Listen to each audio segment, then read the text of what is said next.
What's good, Smokin Riderz fam? I got a real treat for you today. Tonight, we are here at Cloud 33 Cigar Lounge in Penn Hills with my man, Gene Wilson. This is my home away from home. I know anybody that follows the channel, Facebook, Instagram, you see a lot of my posts.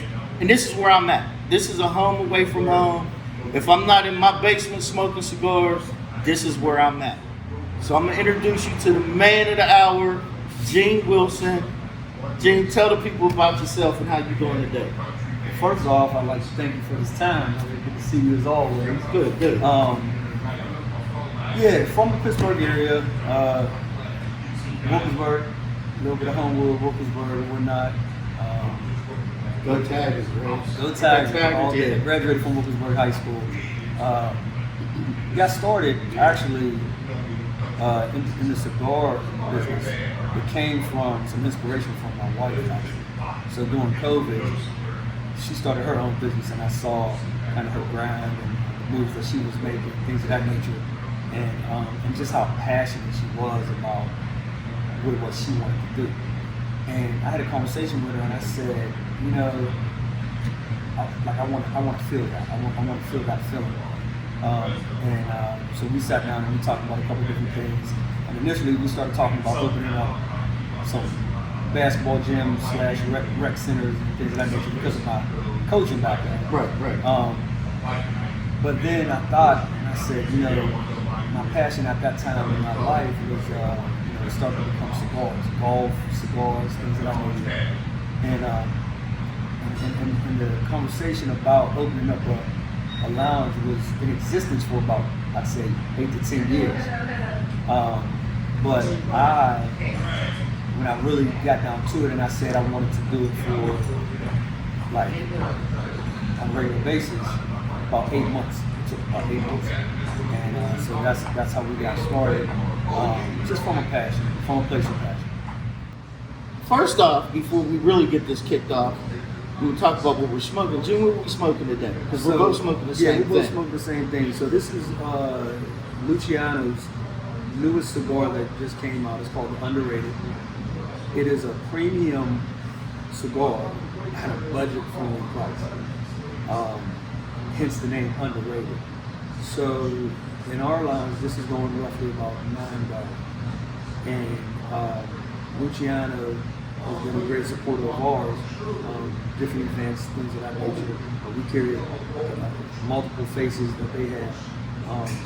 But this is a medium to full body cigar. And for me, I love this thing. I want to hear what you think about it. Obviously, I like it because, Gene's always giving me a recommendation when I haven't tried something, because I don't like always trying the same thing. So I looked at the brother, like, hey, what you recommend today? And he was like, you got to try this one. And I am thoroughly enjoying it. It's definitely, like he said, a premium stick at a budget price. I love it. So this was a good pick. And it actually pairs well with this. It's the Michter's. This is the Kentucky Straight Small Batch. It goes extremely well with this. It's a 2 for 2 day for me because I haven't had the Michter's Small Batch. Grabbed it up, said we just want to try it. Got the stick for the first time, so we batting 1,000 right now. I'm thoroughly enjoying this. So you said it took you 8 months from the conversation, which was maybe a few years or whatever, right. But when you finally decided to make the move, it took you 8 months till you was ready to open. What advice would you give to any entrepreneur wanting to start a business, that's on the fence about doing it? They have the hang up about work versus starting a business. Some people say they wait to retire. What sense of advice would you give them? So the one thing I would say is probably be open-minded. Not to get frustrated. When I say open-minded, I try to have multiple locations just in case one didn't work out or whatnot. There's always obviously a lot of details that you have to go through as far as paperwork and getting things registered and making sure that you're legit or whatnot. not getting frustrated easily, just kind of sticking to your guns. Because if it's a passion, then that means you're going to be sold out for it, right? And so because it was something that I really wanted to do, I was sold out for it. And I was willing to do whatever was necessary, whether that meant spend multiple hours on paperwork or whatever the case may be to file for this or file for that to get established. So yeah, that, if I had to just say one thing, I would say be open-minded and try not to let yourself get overwhelmed with frustration and things like that. What was your biggest stumbling block getting this started? So the biggest stumbling block, I think, was I had a lot of support from friends, family. That matters. That makes a big difference. It makes a huge difference, and support in many different ways. I'm not just talking financial, just in many different ways. Because of those stumbling blocks and frustrations that you're going to go through and come up upon. But the biggest one was, so the space that we're in now, it wasn't the initial space that I was going to be in. It was actually a couple locations down the block. And it was literally one night I was getting ready to sign the lease, and I wanted to get back in that space one more time with my team to check it out. And they kind of revealed some things that said, you know what, this isn't going to work. It's going to take a little bit more than what I thought initially. And so I called the owners, the landlords, and told them, I said, the realty company, I called them and told them, I said, you know what, I don't think this is going to work. And I was in the mindset of looking elsewhere between some of the other options that I had. And they called me back within a day and said, well, there was that one space that you seemed to like a little bit. Gave me the keys, came back in, and as soon as I came in, it was crazy. As soon as I came in, I knew exactly how I wanted to set up. I knew this was it. This was home, as he mentioned earlier, right? Mm-hmm. I knew how I wanted the TVs. I knew how I wanted the humidors. I knew the whole layout. It just felt right. It just felt right. Right. And that's when you know it clicks. Yeah, right. and I kind of knew the vibe that I wanted as well. The vibe literally came from, with my job, I would fly multiple places, and during the time, if I go out to eat, I would go to cigar lounges. And so I was, patronizing multiple cigar lounges in different states. And I would look at the layout, look at the vibe, and I kind of put my own thing together from all of that. And so the vibe that we strive for here, as you know, is a premium one. And it's not premium in terms of spend all your money, so to speak. It's not that. It's more or less the experience. We're trying to hit home with your experience here, have some premium cigars, premium conversations, premium personalities, things of that nature. So every time that you come up, you feel comfortable, whether that's just from a physical standpoint, mental standpoint, whatever the case may be. So there's a little bit of therapeutic pieces in there as well. I think I did that for my wife, given that she's a therapist herself. So you had mentioned you try to get that premium atmosphere and vibe, and that is your tagline, be premium. How did you come up with the name of the lounge and that tagline? So the name of the lounge, Cloud 33, Premium Cigar Lounge. Cloud 33 is kind of off reference to my basketball playing days. Anyone that knows me and knew how I played, they knew I could get off the floor a little bit, jump. And so, sometimes people say, oh, he's jumping, he's in the clouds or whatnot. Okay. Yeah. So in 33 was my basketball game. So all throughout high school, college. Nice. So, and then the Premium Cigar Lounge, that came about based off of, again, the atmosphere that I was trying to create. So just kind of put it all together. And if you notice, the actual Premium Cigar Lounge is in the shape of a circle, which will emulate to a degree A basket. My man, okay. I never would have guessed it, but it makes sense. I like the history, the meaning behind it. Let me go a little deeper before you go. Okay. So for these things that we call cigars, right, I kind of use the same approach when I talk about basketball. Mm-hmm. So you could take 5 different people from 5 different regions of the world, put them on a basketball court, for whatever reason, because of that one singular item called a basketball, they'll know how to operate within each other, right? Mhm. They put all their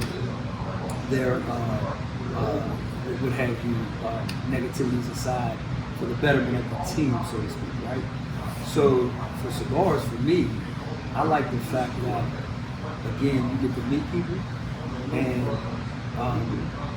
it's kind of like a universal language, right? You leave all your negativities at the door, come in with some open-mindedness, no closed-mindedness. It allows you to, speak on different topics, have different types of conversation, network, things of that nature. There's a lot of people in the cigar lounge that you probably wouldn't meet if it wasn't for that Absolutely. cigar. So that's part of the reason. Also part of the reason why I really did come up with the lounge. I had that type of feel to it. You definitely do get an atmosphere in a lot of lounges where you get many diverse people, many backgrounds in life and walks in life. Correct. You can have a doctor and you can have a garbage man in the same room, and they can vibe. They can still, like you said, come together and network off judgment. around no judgment, and network just around the cigar. And you find out that doctor and that garbage man share common interests, have similar goals or outlooks. That trash man might be wanting to start his own garbage company. Correct. And the doctor might have a connection to hook him up with financing or trucks, vehicles, and stuff like that. So a cigar lounge, a true cigar lounge, is really a place that you can get together, network, meet people, find out things, and get a leg up. Sure. Help each other. No Yeah. question about it. And the space that we have here, not only do we try to utilize it for that, but also for events as well. You know how big the space is, so we try to utilize it for different events. We've done Father's Day events, Valentine's Day events, ladies' night, things of that nature. We have some events coming up. We have our 1-year anniversary coming up in April 20th. So just a bunch of different things going on. We wanted to be versatile, to reach out to multiple different walks of life, so to speak. And speaking of events, stay tuned. Look for bike nights at Cloud 33. We are putting it in the works to get a bike night that's going to be on Thursday nights, once a month, at Cloud 33. That is the count. Stay tuned. It's going to be live and cracking. Look forward to that. So, keeping with the premium vibe and idea and thought process, are all of your sticks high-end, pricey sticks, or do you have a mixture? Tell us a little bit about what you have in your humidor. Yeah, again, just like the space, we talked about having some versatility with the space. We want to have some versatility with our selection as well. So we do have some high-end. We have some mainstream as well, like your Levas, the Drew Estates, some of your infused sticks from Drew Estates, Deadwood, things of that nature. Perdomo, those are some of the names that pretty much any cigar aficionado would know. But one of the things that I wanted to kind of showcase as a black-owned establishment is black-owned cigars and the different qualities and characteristics that they bring to the table as well. So we have a bunch of boutique cigar brands that are just as good as any of those mainstreams that are out there. Right. Some of the main ones that we feature is, one would be Definition Cigars. One of their tops is the Genesis. Is this one of Definition's? That's one of Definition's boxes right here. This is called the Figueroa. That's what, and he has a really classic band presentation. It's really simple but classic at the same time. I was speaking with someone tonight, Malik Vincent, who he and I have done a couple different events together. He owns. He's the CEO for the Catador Movement. Catador Movement. Catador Movement. Yeah. We're gonna do a little bonus feature later on. Yeah, A little surprise. yeah. Sneak peek of Malik. He's a good dude. He's here today. But he and I was actually talking about the band on that, and his word was it's ingenious. Like it's simple. It's so different. It's different. It's simple, but it's so eye catching, and you'll remember it, right? Right. It's advertising at its finest. Then we have Black Star Lounge. We have ATL cigars, and all of these brands have come up to Cloud 33 and have done events to a degree. So you keyed on some events. We talked about the bike night coming up. But for yourself, what is your vision, your outlook, or what you have in your mind planned for the future and the direction that you want to go? So initially, Brian, it was geared towards the cigar culture here in Pittsburgh. Being able to educate to a degree people within the cigar culture, mainly are black people in the cigar culture, and the etiquette and the support of other cigar lounges within the area. So, for example, when you walk in, what is part of the etiquette when you walk into a cigar lounge? Understanding house rules, things of that nature. Getting people to buy in to premium and understanding what that means. But as time goes on, it's not just solely focused around Cloud 33, but there is a community aspect that's coming up that we want to address. So what I mean by that is being able to show our establishment giving back to the community. So I haven't talked about it much, but we're looking at doing a community day here in the shopping center. So if anyone doesn't know, we're located in the shopping center, and we have tons of space. We have free parking. There's a lot of parking spaces out there, but we want to utilize that space to do a community day. There are some local businesses, even within the shopping plaza here, that are out there, setting up tables, having some things for kids, cigar smokers, so on and so forth. So a little bit of everything. So we just want to become and remain a staple within the community in which we're located, which is Penn Hills at this time. Now, as a cigar owner, as a cigar aficionado smoker, do you see a difference in the culture here in Pittsburgh versus other cities, or is it similar? Do you have more female smoking at other places than here, or tell us a little bit about what you see as far as the difference in the culture around the different places that you've been. Yeah, so to start with the latter of the two questions,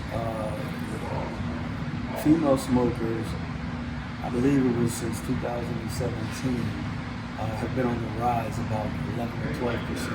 So there are a lot of female smokers out there. And, even getting into the industry, I've learned myself, Serendipity is another black-owned, woman-owned cigar brand that has done some things here that we are connected with. We carry their sticks as well. But there are a ton of female cigar aficionados out there. Now, what have I seen? I've seen in other cities, major cities, so your Atlanta's, if you go down to in the Virginias, if you go to the Carolinas, so on and so forth, a lot more female smokers. So we want to be able to show the versatility of cigar smoking and even attract the female cigar smokers, because the one thing I do is try to go on my way to let people know this is not a gentleman's lounge. This is a cigar smoker's lounge. Right. Whether you're a female or a male, it doesn't matter, and you're going to be embraced the same way.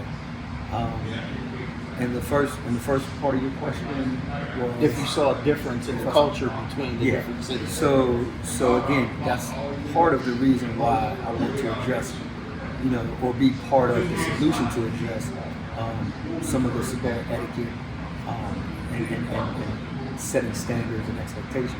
So, for example, one of the main things that seem to come up is house rules, maybe purchasing. There being a stick minimum, or 1 stick or a 2 stick minimum, whatever the case may be. What I've learned is there was some pushback here in Pittsburgh. People would go. I guess they would go to certain lounges and they would be able to take their own sticks, not purchase a stick, and just kind of do as they will.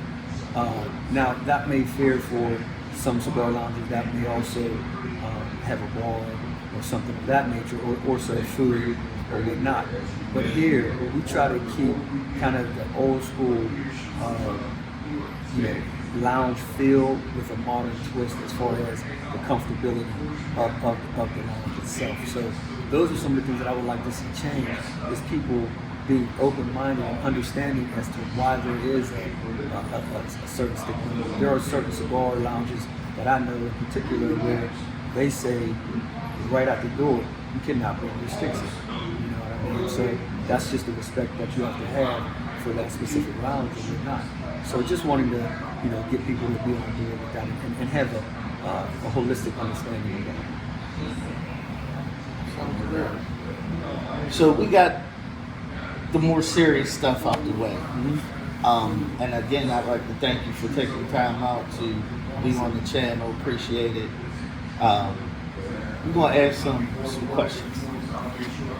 Kind of like rapid fire? Yeah, rapid fire, lightning round. Smoke it out, however you want to call it. I blame everything on this. I blame everything on this. Listen, you ain't drink enough of that. So listen, they might buy it, but I'm not buying it. Okay. So I'm gonna ask you a question. Okay.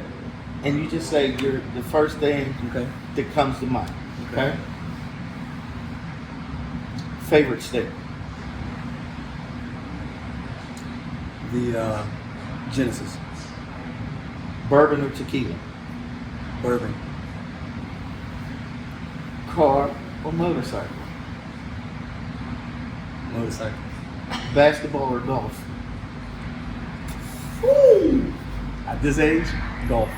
Okay, see, I thought I was gonna get you because you're a baller, right, but I know you like hitting that green. At this age, golf. Okay. I already know that you said you don't eat grits, so I'm not gonna ask you the grits question. But if I did eat grits, if you did eat grits, salt, pepper, and butter. No sugar. No sugar. Okay, thank you. Mm-hmm. Is a hot dog a sandwich? No. Okay. A hot dog is a hot dog. A hot dog is a hot dog. All right. It's not a sandwich. It's not a sandwich. If you could be any superhero, who would you be? Moses. Moses? What superhero was Moses? He part of the Red Sea. That's some listen. Superhero shit. That's yeah. I see where you're coming from. I see where you're coming from. Okay, all right, no problem. Well, Gene, I thank you, man, for your time. No problem. I love the Moses answer. Do me a favor. Tell them again your hours, where you're at, how they can find you. Like I said, we're in the Penn Hills Shopping Center, 11659 Penn Hills Drive. That's Pittsburgh, PA 15235. You can find us on Facebook, Instagram, under Cloud 33 Cigars. Also, you can go to our website, www.cloud33cigars.com. Phone number 412-407-6653. We're all over the place. Check us out. And as I always say, be premium.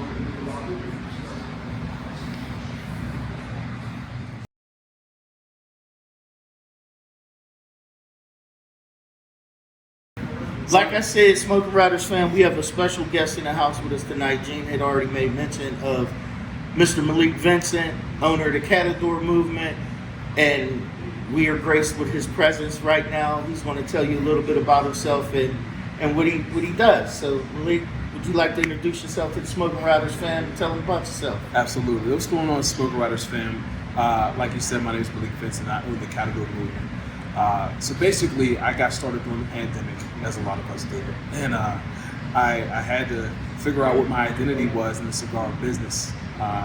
I didn't quite want to be a shop at the time, but at the same time, I wanted to be involved. I love cigars. I have a passion for cigars. I've been smoking them for about 15 years now, and I fell in love with them at a very young age. Here I am now, still at a very young age, still loving cigars. Not really, I'm not that young anymore, but still loving cigars and wanting to teach about cigars. That was my passion.